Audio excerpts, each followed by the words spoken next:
Synopsis of the books of the Bible. Major Prophets. Jeremiah.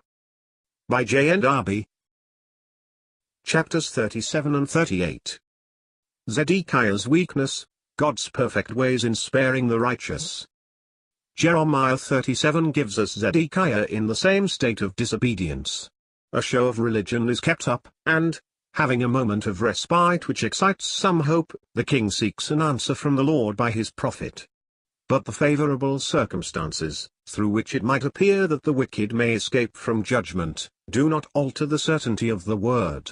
Jeremiah sought to avail himself of the opportunity to avoid the judgment which was coming upon the rebellious city, but this only serves to manifest the hatred of the heart to God's testimony, and the princes of the people, accusing Jeremiah of favoring the enemy, because he proclaimed the judgment that should fall on the people by their means, put him in prison.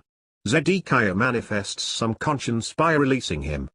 In general, there is more conscience in Zedekiah personally than in some others of the last kings of Judah, see verse 21, and Jeremiah 21, Jeremiah 38 verses 10, 14 and 16. On this account, perhaps, were those few words of favor and mercy addressed to him in Jeremiah 34 verse 5.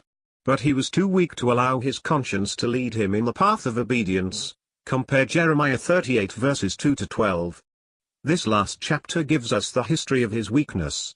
Nevertheless, in the midst of all this scene of misery and iniquity we find some rare examples of righteous men, and, however terrible his judgment may be, God remembers them, for his judgment is terrible because he is righteous.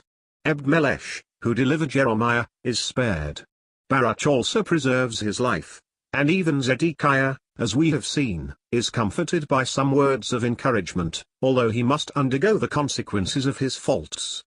The ways of God are always perfect, and if his judgments are like an overwhelming torrent as to man, still everything, even to the smallest detail, is directed by his hand, and the righteous are spared. The prison even becomes a place of safety for Jeremiah, and Jehovah deigns not only to spare Ebed-melech but to send him a direct testimony of his favor by the mouth of Jeremiah, that he may understand the goodness of God in whom he had trusted,